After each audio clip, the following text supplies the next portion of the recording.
after a few days. Thank you, Kamal. Thank you to everyone for being here. Just another day in the office. We got so much to discuss, and I'm just going to get right into it because I know that everyone here will be interested to hear your thoughts as leaders. We're going to kind of take stock of the state of the world, think a bit about the future, think a lot about the ingredients for growth and investment here and around the world. Prime Minister, I should start with you. You came to office at a time after a period of great domestic uncertainty in the UK. We've provided quite a lot of that over the last few years. But increasingly in the last year, it's global conflict, heightened tensions in Europe, Middle East, and China that have crowded the agenda. How has that changed the way you approach your job day to day? Yeah, well, I think, Stephanie, you're right. The global picture has become, I think, more uncertain and more challenging than at any time in recent history. It's one of the reasons I was delighted that David Cameron was rejoining government as Foreign Secretary. To have his relationships and experience at such a tricky time is enormously valuable to the government. But I think the way we've responded to it is, first of all, recognizing that you have to, in a sense, out-cooperate your adversaries. And that means deepening and strengthening our partnerships and alliances around the world. And I've spent the last year doing that. So we've signed new agreements with Japan, South Korea, and the US to strengthen both security and economic collaboration. I think maintained and restored much better relations with the EU through the Windsor Framework, which Chris helped negotiate, but also joining Horizon, which is the world's largest research collaboration. And then on the defense and security side, the AUKUS alliance between America, Australia, and the UK. So the year has been characterized by the UK engaging all around the world. I think Kemi talked about CPTPP earlier. Again, just an example of us strengthening our alliances in every part of the world. I think the second point is to recognize that the economic geography of the world is changing. And so for a country like the UK, it's important that we reorient ourselves to places like the Middle East, like Asia Pacific, which all those alliances speak to. And then lastly, when you have these difficult situations, it's remembering that we must stand up for our values, right? Whether it's a situation in Ukraine a little while ago or what Hamas did. These are moments for moral clarity, and the UK can play a leadership role in being very clear about the values that we stand for, and then robustly doing what's necessary to defend those values. So that's been our approach over the last year.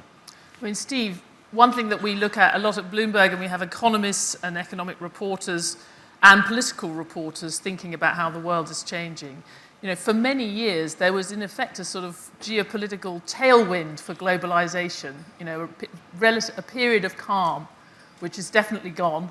And our economists calculate that the economic cost of conflict this year is going to be, by the end of the year, is going to be higher than any year since 1945 for the world. So how does that change the way you, as a business leader, look at your global strategy? Well, we look at our global strategy really from the perspective of inflation. As we've come off the pandemic, there's been enormous consumer spending, which has created inflation. And now that's created central banks around the world raising interest rates, affecting the behavior of all investments. And so we try and figure out who's going to be the winner and loser in that game. We see the US as a good-sized winner. We've got quite a good growth rate. We see international stuff slowing down. There's no doubt that there's disinvestment in some countries, and we're looking for places where global growth will hold up, and I can see that in the UK, and we're anticipating declines in inflation. And I think we're getting that in the US, UK, for example. it's gone in half. That's like a real achievement.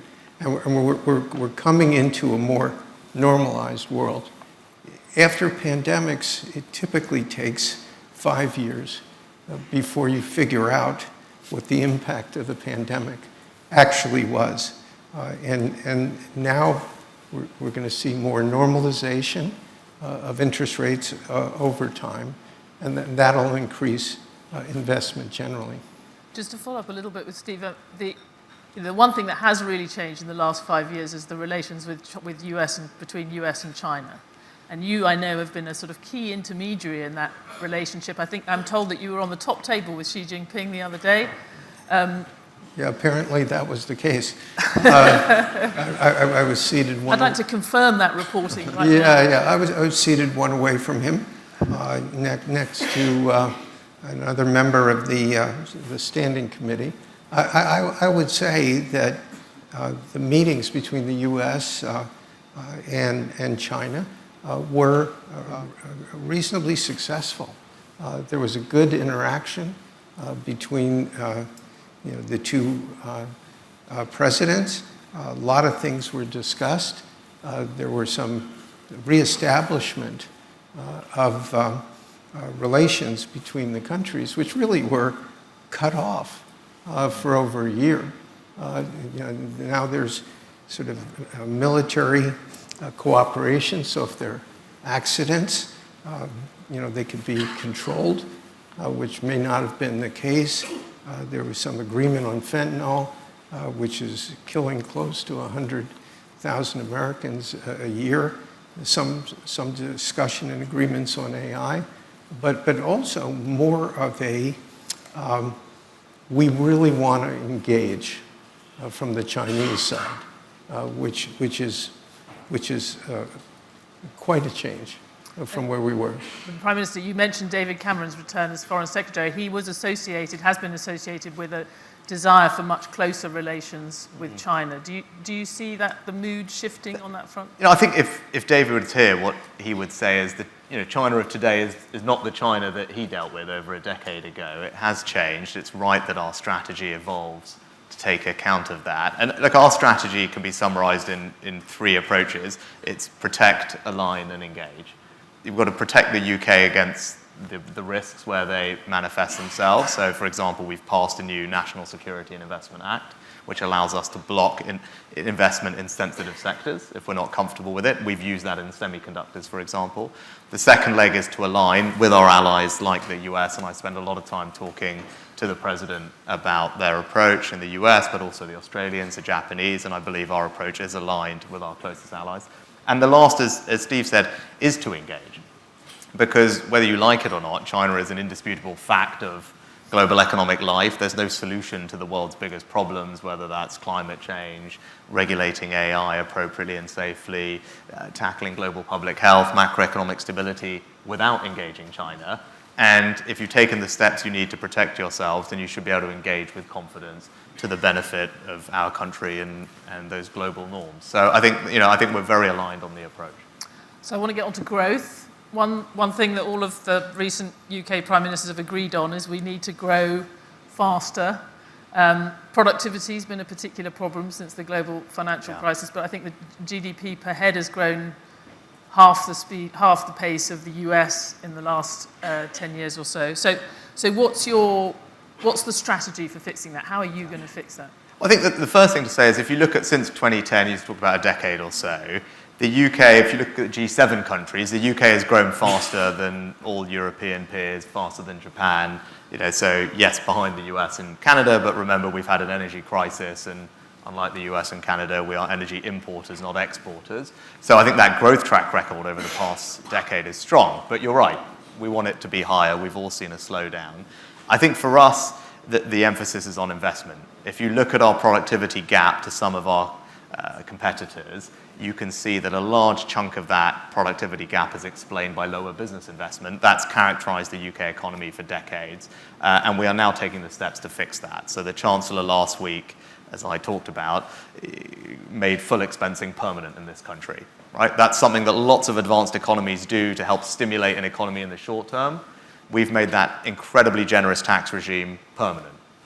So every pound people are investing, they'll get 25% straight back in tax reliefs. That's very generous, and I think it will actually help galvanize growth going forward. And if you look at it, I introduced a temporary version of that a few years ago. Since that moment, we've had faster growth in business investment than any G7 country. So I think that's early signs of progress. There's a long way to grow. But if we want faster growth, we need more investment.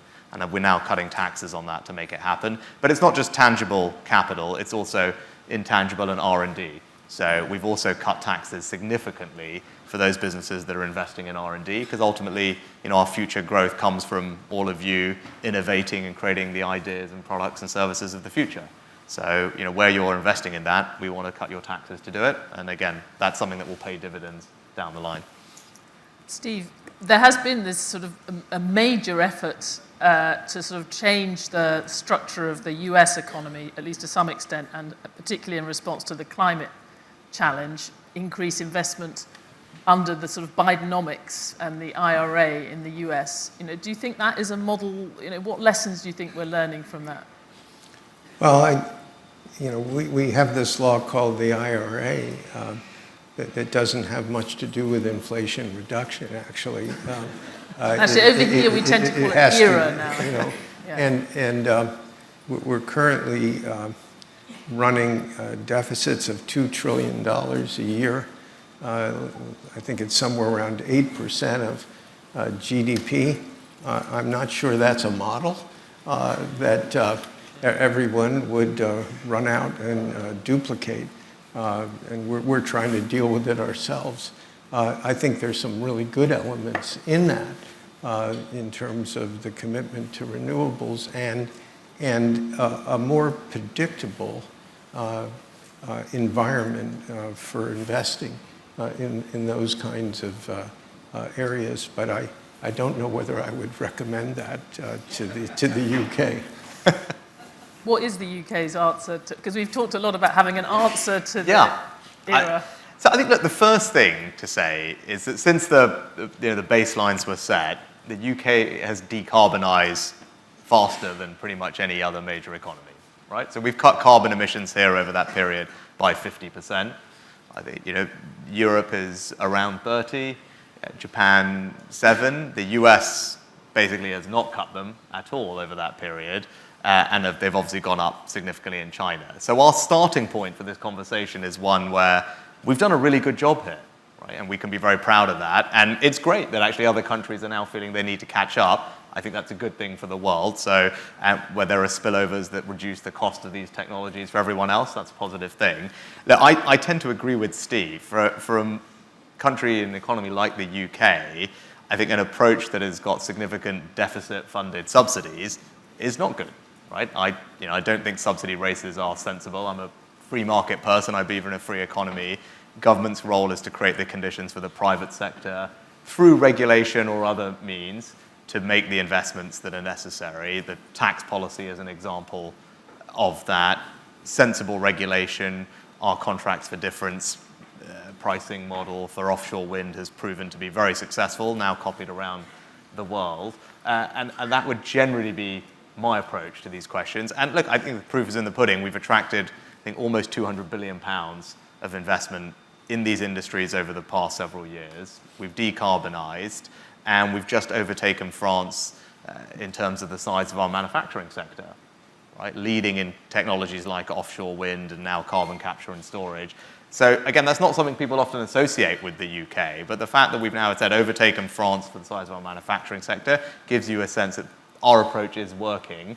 And I think, as I said, Steve would rightly point out, I think the UK was running deficits on a regular basis. It's not a reserve currency. I think people would say that's probably not the right sensible policy.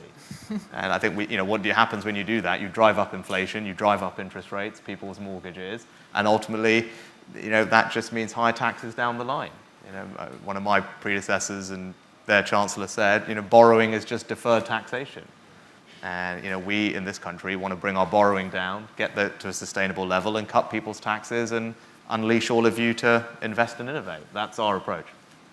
Though sadly, the debt has had to continue to rise over the last 10 years.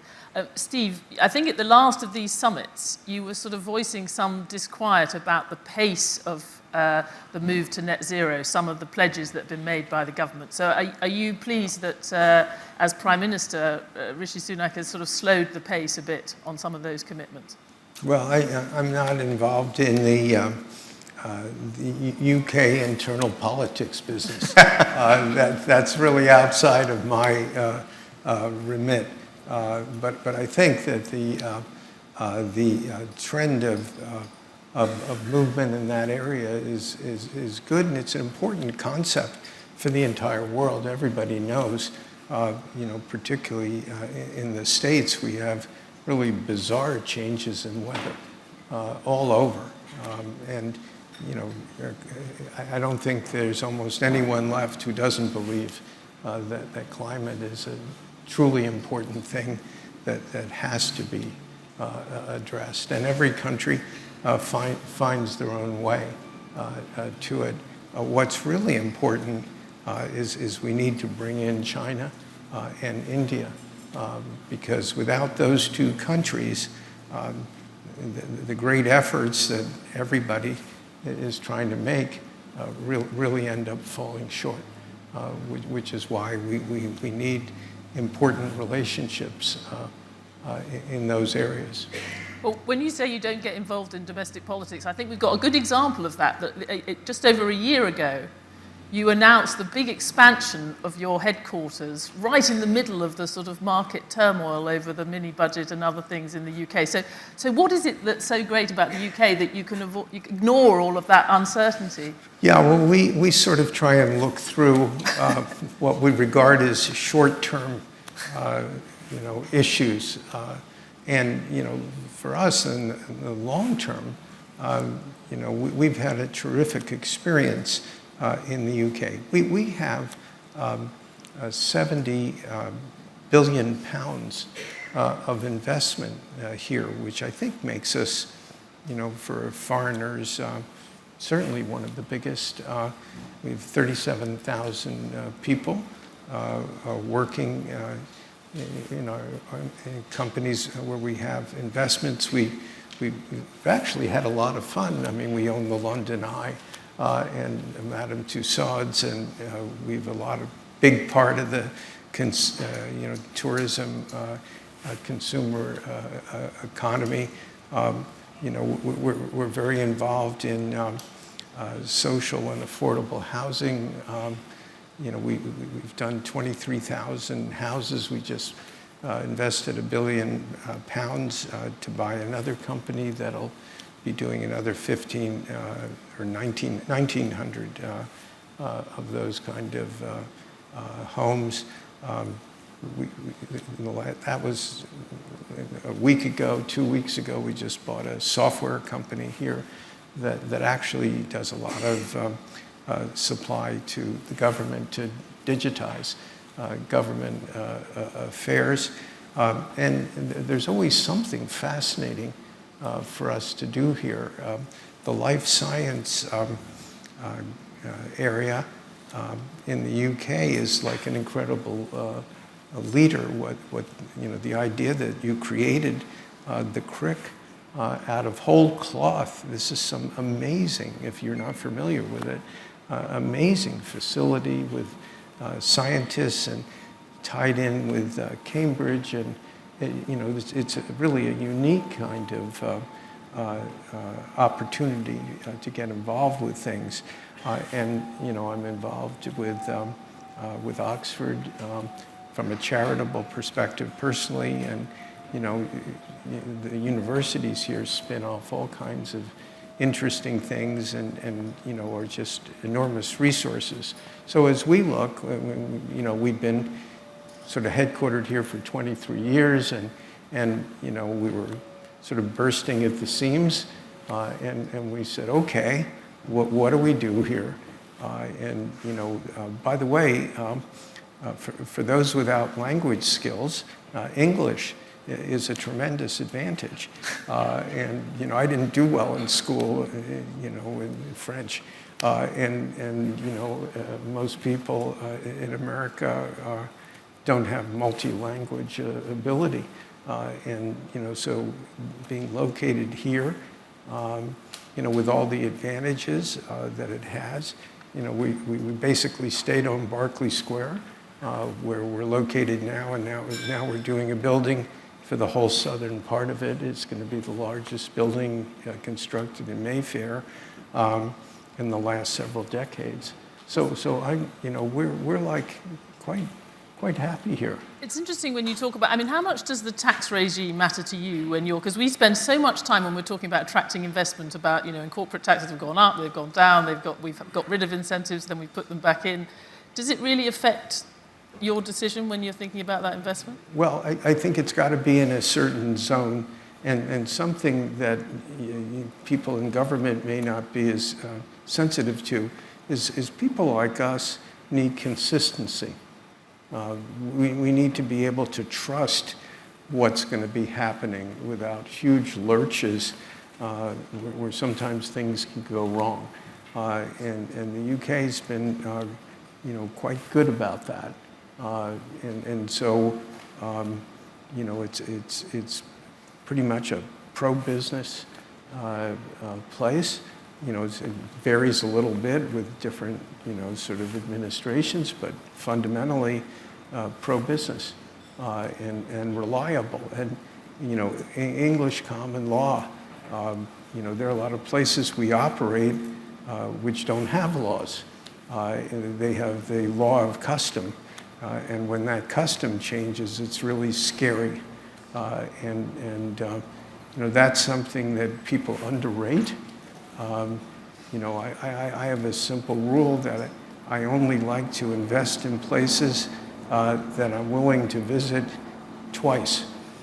There are a lot of interesting places in the world to visit, but, you know, coming back to the UK, I mean, it does have the #1 tourist economy in Europe. I think we've learned that you're going twice in the next 24 hours, let alone anything else. Prime Minister, you talked about the importance of people in your opening remarks, and we've sort of heard about some of the great talent of the UK in the previous session. But, you know, economists are now thinking of this across the main. It's not just about education when you think about the quality of the workforce. It's health, it's inactivity, it's skills. So how are you going to tackle that in a quite constrained financial environment? Yeah. Well, I think, well, first of all, Steve, thanks for what you said. And Alex, who's our Lord Chancellor and is in charge of our legal profession, was particularly happy about your remarks on the common law, which we would agree does not get enough recognition. I think, look, for us, you know, we've had a rise in inactivity since the pandemic, and we're determined to bring it back down. Now, part of that is supporting those who can work to work, right? And we are investing record sums in therapies with the NHS to provide, to your point, a more holistic approach to it, to get people the treatment and support they need. But at the same time, making sure that our welfare system is fair to those who are paying for it. And ultimately, lots of people are working very hard, paying for welfare. And if someone is able to work, then they should be working. And we're going to make sure that the system reflects those values. And I think what you'll see is that will move people off welfare and into work and reduce economic inactivity because of that joined-up approach. But I do think, and I've said it repeatedly, I think the closest thing in public policy that we have to a silver bullet is education. And if you can create a world-class education system, you are well on your way to resolving most of the challenges that we as policymakers face in whatever sphere you find them. But education isn't just about what happens up to 18 or indeed 21, right? Education is something that happens throughout your life. And particularly as the economy is evolving, we need to make sure that we have an education and skills system that can equip, upskill, retrain people at any stage in their careers. And that's what we're doing. I think we're making sure that our approach not only is well-beating at school with more focus on STEM subjects, which we are investing more in, but also, you know, if you want to pick up a new qualification in your 30s, in your 40s, in your 50s, that the way we do student finance and the way that government policy works, that we've got your back at that moment, right? Because if you're someone who wants to work hard and build a better career for you and your family, then government should have your back. And that's what we need to reorient the system towards, and that's what we're doing. So instead of it being, here's your student loan that you can get at 18 to just go and do a 3-year university degree, it's, here's the account that you've got that the government is going to support you with, and you can dip in and out of that throughout your life. And actually, you might want to build a more modular approach to your skills over your life that will suit you and your career. We now can do that, and that's what we're rolling out. And I think that can be absolutely transformative. And if we can get that right, and again, not many countries have done that, but I think we're on the cutting edge of how to do it. And I mean, as you said before, you also have this challenge of making sure that the deficit's not going up, and you have the constrained financial environment. And even on education, I noticed from last week's autumn statement, you've got sort of core school spending per pupil it's going to have to be flat in real terms. I mean, how do you get that world-class education for that? Because I think the first thing, Stephanie, to say is if you look at our spending on primary, secondary education as a percentage of GDP, it's pretty much the highest in the G7. If you look at it per capita, it's higher than the average, well above the average of the OECD and the EU. So we already spend, relative to all our peers, actually a significant amount on education. The mistake is to say that the outcomes are a direct function of how much money you're spending, right? And I think that is the trap that we shouldn't fall into, because if you, like me, believe in having a more dynamic, smaller state, that it's working more effectively, efficiently, and productively so that you can lower the tax burden, you can't accept that premise, right? So actually, what I look at is, hang on, how do we improve the productivity of what the public sector is doing? Technology gives us the opportunity, particularly in education, to transform outcomes, right? If you look at what AI is already doing, right? The promise of every child having a personal tutor, which was always the holy grail of education policy, right? We know that that is transformative for people's attainment, particularly disadvantaged kids. Obviously, in an analog world, that's not scalable, it's not affordable. With AI, there is the potential for that to be completely scalable and cost efficient. And we're already rolling out tools that support teachers to improve their time in the classroom. And we can roll out those kind of tools more generally. You can see a world in which, of course, we're going to keep investing in education, but we should see that decoupled from the incredible performance. And that's the track record in this country over the past decade. And actually, we've marched up all the international league tables for reading, for maths, for science. And it shows that actually focusing on standards, how you teach, and the quality of the teaching can be far more important and determinative than just how much money you're throwing into the system. Throwing more money into an unreformed system is not the path to success. And I know you also, everyone wanted to talk about AI. Steve, we've had, in fact, the last big shindig that the Prime Minister had was a few weeks ago on AI safety, but should we also be focused on AI opportunity? How are you looking at it at Blackstone? Yeah, I'd like to just say one thing about education. Most of the people who have been successful in my country really came from the middle class, and including myself. For all of us, education is the passport for a better life. And I believe that that's a core element of any liberal democracy. I've given $1 billion personally to charities for education. So I really believe this stuff, and it's truly important. And what goes along with this is the question you just asked on AI. And I've been involved with AI since 2015. I was on a bus in China sitting next to Jack Ma. Obviously, it wasn't a random bus.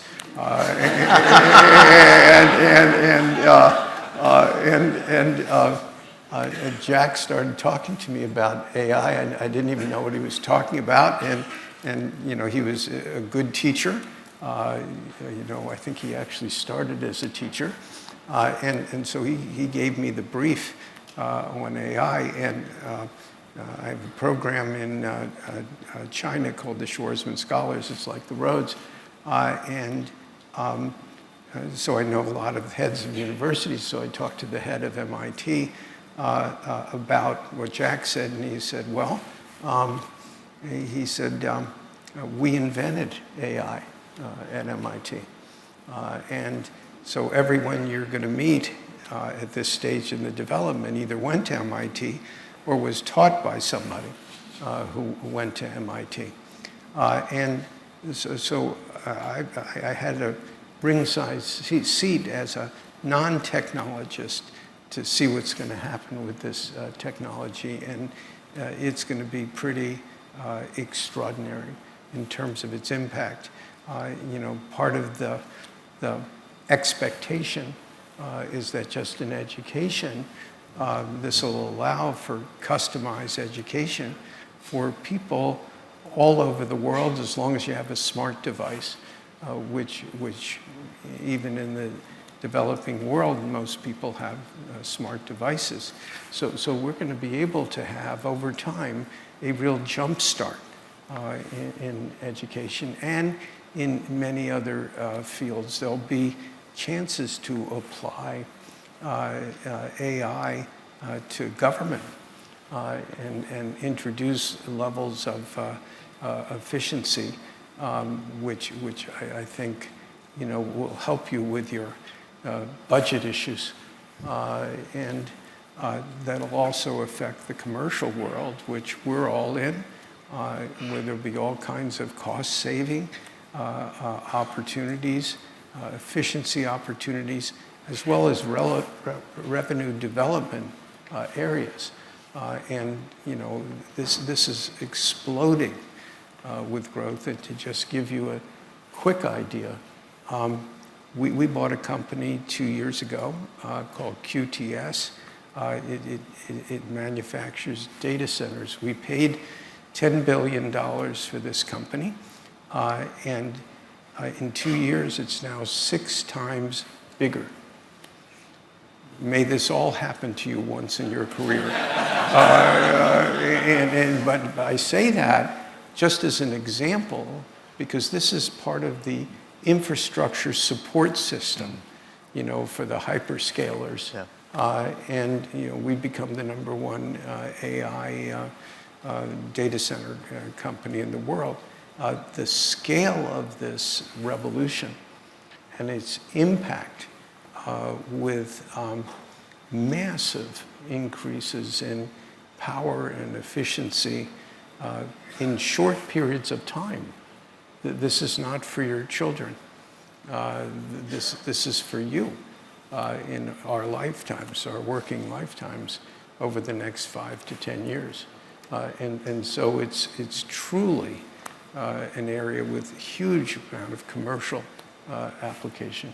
Do you worry, Prime Minister, Britain has often actually been in the forefront of sort of experimentation in some of these big global shifts, whether it's privatization or financial liberalization. Is this one of those ones, when you think about what the potential risks are, is it one that you want to be in the front, or is it one that we might want to be waiting back a bit? Do you worry about the risks? No, I absolutely think we want to be shaping and leading that conversation, and that's what the AI Summit was about, and I think it showed that we could. Right? This is the only place that the leading large language models all have an international office. Outside of the US and China, who obviously are the undisputed leaders, the UK is the next country with the most research citations, most venture capital raised in AI. Obviously, DeepMind and Demis is here somewhere, is headquartered here. So I think we start with an incredible foundation in this technology, which I completely agree with Steve about the scale of the transformation that is about to happen. We just need to make sure that we can capitalize on that, which we're doing all the right things. The Chancellor just announced significant investment in compute capacity. Steve talked about the infrastructure required to enable this innovation. You need compute capacity. We're now investing considerably in that. But also regulation. And this is, again, a good example of the UK's position helping us shape the future. We have the autonomy to be able to move quickly, flexibly about regulating these industries of the future. And I think most people in the room who have had experience of us, whether it's in financial services or life sciences, would say, look, we get this right? Obviously, there's need for consumer protection and guardrails, but we approach these things from a principles basis rather than the micro-managing approach of others. And because we do it that way, and because we approach it with a pro-innovation bent, like this makes this an incredible place for those entrepreneurial, innovative companies to come and experiment. And that's what we're set about doing. And I genuinely think we can play a leadership role here. Right? We hosted that conference at Bletchley Park deliberately. Right? Like this is a country, when it comes to computer science, we have, this is one of the founding fathers of it, was British. We've helped create a lot of the science and the research that's underlied this. And MIT, great, but we have them here too as well. And I think we shouldn't be afraid of championing it and actually going for that leadership role. I'd say that being a last adopter on AI is a tragic error commercially. This is a field where the first movers will be able to get efficiencies when other people don't have them. And you can use those efficiencies both in revenue creation and also on the cost level to create a much more competitive company than a competitor would have. And once you get that jump start, it's very hard for someone else to catch up. And so I think there's going to be a lot of pressure for early adoption. All right, I'm looking at the flashing lights. I'm going to fail in my main duty, which is to get everyone onto their breakouts. But Steve Schwarzman, Prime Minister Rishi Sunak, thank you very much.